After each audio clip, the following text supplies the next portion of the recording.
In traditional coaching, silence is seen as a power tool.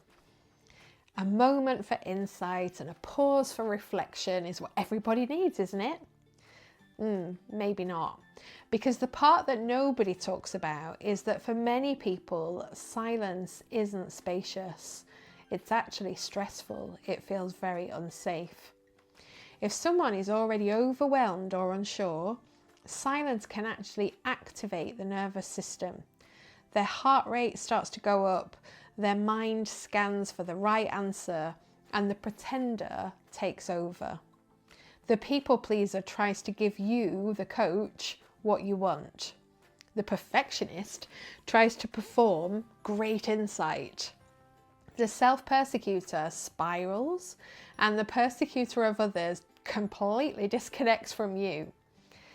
In that moment, silence doesn't deepen the coaching. It actually breaks the safety. And this is why at Procedure 360, we don't use silence until the person is regulated and the relationship is trusted enough that it can hold it. This goes beyond rapport. It's much deeper than that. You see, silence isn't the problem. The timing of it is. And once somebody feels genuinely safe, silence becomes powerful. Until then, it's just pressure wearing a calm face.